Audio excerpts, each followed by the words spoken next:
दोस्तों आज हम क्लास 10th का प्रश्नावली 3.3 का पहले प्रश्न का दूसरा भाग हल करेंगे। प्रश्न है, निम्न समीकरणों के युग्म को विलोपन विधि तथा प्रतिस्थापन विधि से हल कीजिए। कौन सी विधि अधिक उपयुक्त है? दूसरा प्रश्न है 3x प्लस 4y बराबर 10 और 2x माइनस 2y बराबर 2। हमें दो विधि से इस समीकरण को हल करना है। पहला है विलोपन विधि और दूसरा है प्रतिस्थापन विधि। तो सबसे पहले हम विलोपन विधि से हल करेंगे। यहाँ लिख देंगे विलोपन विधि।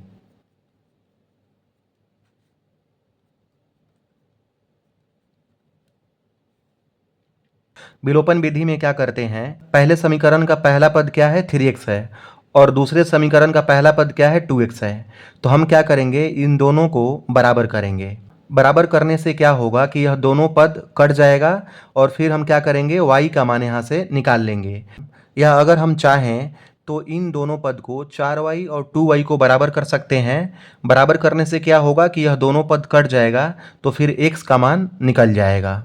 तो हम यहाँ पर क्या करेंगे, 3x और 2x को बराबर करेंगे। इसे हम समीकरण 1 मान लेंगे और इसे हम समीकरण 2 मान लेंगे।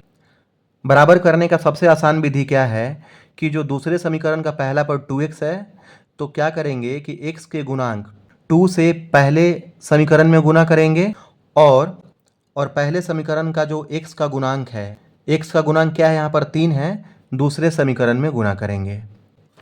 अब यहाँ पर 2 से गुना करेंगे तो क्या होगा, 2 तिया 6x, फिर प्लस है तो प्लस लिखेंगे, फिर 2 चौके 8y बराबर 2 दहाई 20, फिर 3 से गुना करेंगे तो क्या होगा, 3 दूनी 6x, फिर माइनस है तो माइनस लिखेंगे, फिर 3 दूनी 6y बराबर फिर 3 दूनी 6। अब यहाँ पर देखिए ये दोनों पद क्या हो गया, बराबर आ गया 6x और यहाँ पर भी क्या है 6x। अब यहाँ पर 6x का चिन्ह क्या है, यहाँ पर प्लस है। अगर किसी संख्या का चिन्ह कुछ भी नहीं दिया है तो हम प्लस मानते हैं, प्लस छुपा रहता है। इसका भी चिन्ह क्या है, यहाँ पर प्लस है। अब हमें क्या करना है, यहाँ पर इसे काटना है। तो दोनों प्लस का चिन्ह है तो कटेगा नहीं, तो क्या करेंगे, हम यहाँ पर माइनस करेंगे। यहाँ पर 6x का चिन्ह क्या है, प्लस है, तो क्या करेंगे, यहाँ पर लिखेंगे माइनस। फिर इसका चिन्ह माइनस है तो क्या लिखेंगे, यहाँ पर प्लस, और इसका चिन्ह क्या है, यहाँ पर प्लस है तो क्या करेंगे माइनस, और यहाँ लिखेंगे घटाने पर। अब इस 6x का चिन्ह क्या है, यहाँ पर माइनस है, इसका 6y का चिन्ह क्या है, प्लस है, और इस 6 का चिन्ह क्या है, माइनस है। अब इसका जो चिन्ह है ये प्लस हम नहीं लेंगे और नहीं ये माइनस लेंगे और नहीं ये प्लस लेंगे, और इस समीकरण में इसका चिन्ह क्या है, प्लस है, तो प्लस 6x और माइनस 6x दोनों क्या होगा, कट जाएगा। अब यहाँ पर क्या है, प्लस 8y और यहाँ पर क्या है, प्लस 6y, तो 8y और प्लस 6y कितना होगा, प्लस 14y बराबर ये 20 है और माइनस 6 है, तो 20 में से 6 माइनस करेंगे तो क्या होगा, 14 आएगा। इसलिए y बराबर क्या होगा, 14/14। यह दोनों कट कर क्या आएगा, यहाँ पर 1। y का मान यहाँ पर क्या आ गया, 1। अब इस y के मान को क्या करेंगे, समीकरण 1 में या फिर समीकरण 2 में रख देंगे, तो हमें क्या मिलेगा, x का मान मिल जाएगा। हम लिखेंगे यहाँ पर कि y का मान समीकरण 1 में रखने पर, समीकरण 1 क्या है, 3x प्लस 4y बराबर 10। 3x प्लस 4 और y का मान यहाँ पर क्या है, 1 है, तो 1 लिखेंगे बराबर 10। 3x प्लस 4 एकम 4 बराबर 10, फिर यहाँ लिखेंगे 3x बराबर 10 और प्लस 4 को बराबर को उस तरफ ले जाएंगे तो क्या होगा, -4। 3x बराबर 10 में से 4 माइनस करेंगे तो क्या आएगा, 6। इसलिए x बराबर 6/3। 3 से यहाँ पर भाग लग जाएगा, 3 दूनी 6। x का मान कितना आ गया, यहाँ पर 2, और y का यहाँ पर मान कितना आ गया, 1।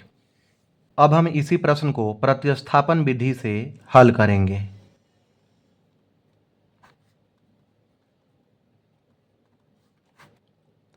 लिखेंगे यहाँ पर समीकरण 1 से, समीकरण 1 क्या है, 3x प्लस 4y बराबर 10। 3x प्लस 4y बराबर 10। 3x बराबर 10 और प्लस 4y को इस तरफ लाएंगे तो क्या होगा, माइनस 4y। इसलिए x बराबर 10 माइनस 4y बटे में 3। अब x का मान यहाँ पर क्या आ गया, 10 माइनस 4y बटे में 3। अब इस x के मान को क्या करेंगे, समीकरण 2 में रख देंगे। समीकरण 2 क्या है, समीकरण 2 है 2x माइनस 2y बराबर 2। लिखेंगे यहाँ पर x का मान समीकरण 2 में रखने पर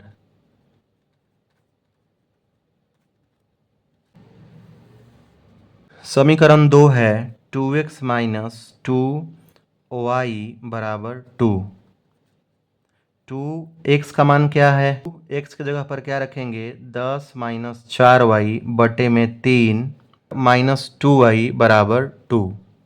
अब गुना करेंगे यहाँ पर 2 से 10 में तो क्या होगा, 10 दूनी 20, फिर माइनस 4 दूनी 8y बटे में 3 माइनस 2y बराबर 2। अब यहाँ पर 2y के नीचे हम 1 लिख सकते हैं और 3 और 1 का एलसीएम लेंगे तो क्या आएगा, 3।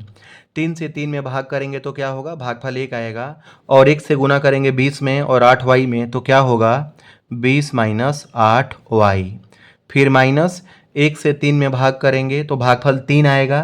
फिर 3 से गुना करेंगे यहाँ पर 2y में तो क्या होगा, 3 दूनी 6y बराबर 2। फिर यहाँ पर लिखेंगे 20 माइनस 8y और माइनस 6y कितना होगा, 8 और 6 14y बराबर 3 और 2 को क्या करेंगे, क्रॉस मल्टीप्लाई करेंगे तो 3 दूनी 6। फिर लिखेंगे यहाँ पर 20 और 6 को इस तरफ लाएंगे तो क्या होगा, माइनस 6 बराबर माइनस 14y को इस तरफ लाएंगे तो क्या होगा, प्लस 14y। 20 में से 6 माइनस करेंगे तो क्या होगा, 14 बराबर 14y। इसलिए y बराबर 14 बटे 14 और यह कट कर क्या आ जाएगा यहाँ पर 1।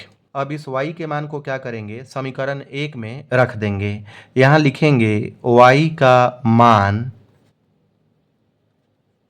समीकरण 1 में रखने पर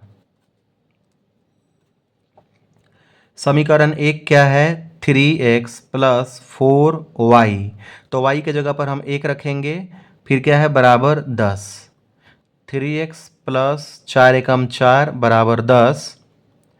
3x बराबर 10 और इस प्लस 4 को इधर लाएंगे तो क्या होगा, माइनस 4। 3x बराबर 10 में से 4 माइनस करेंगे तो क्या आएगा, 6। इसलिए x बराबर 6 बटे 3। 3 दूनी 6। x का मान कितना आ गया, यहाँ पर 2 आ गया और y का मान क्या आ गया, 1 आ गया। तो यहाँ हम लिखेंगे अतः x बराबर 2 तथा y बराबर 1। अब प्रश्न में पूछा है कि कौन सी विधि अधिक उपयुक्त है। आप देख लेंगे कि कौन सी विधि आपको सबसे आसान लगा। जहाँ तक मेरा सवाल है तो मेरे लिए सबसे जो आसान है विलोपन विधि है।